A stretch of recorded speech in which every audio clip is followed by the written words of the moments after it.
ભક્તિ કેવી કોને? ભક્તિ પદાર્થ છે હું,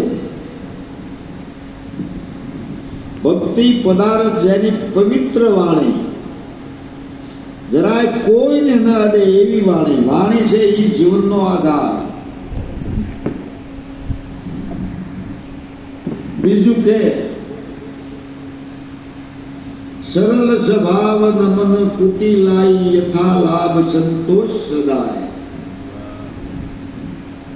જે પરમાત્મા આપે આપણા નસીબનું આપ્યું, સંતોષ માની કોઈને અબજદ દેવોની, નહીં ભગવાનને, નહીં દેવી દેવતા, નહીં ભૂત પ્રેત, કોઈ મનુષ્ય પશુ પંખી કોઈનો દોષ ન દે.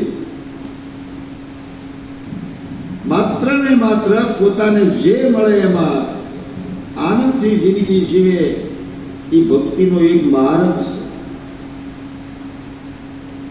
ત્યાં માયક બાંધીને બરાડા પાડવો, માળા ફેરવો, દોડા દોડી કરવો, યાત્રા કરવા હોય લાવ, એ તો તમારી આનંદની લહેર છે, ભક્તિ નથી.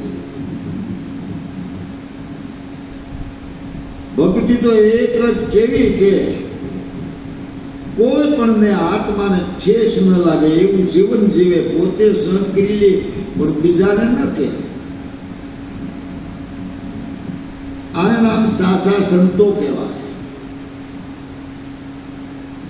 દુનિયા તો દુનિયા છે, ગમે એમ કરશે, એને ગોઠે એવું કરે, એને ભક્તિને કોઈ લેવા દેવા નથી.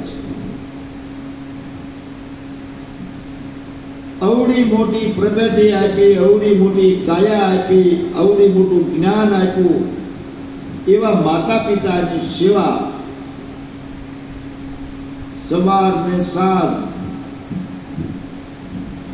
એને મનગમતું ભોજન, મનગમતો શબ્દ, મનગમતી રહેણી, આ ફરજ છે, આ ભક્તિ પણ છે. તમને જે કાંઈ મળ્યું, જે કાંઈ મળવાનું છે એ હરી ઈચ્છા સિવાય મળવાનું નથી. તમારે ગમે ત્યાં ડોટું મૂકી લેવું. ઈશ્વરની જેટલી મરજી, જેટલી તમારી કમાણી છે એટલું જ મળશે. આપણે વાળી ખેતર હોય એમાંથી દાણા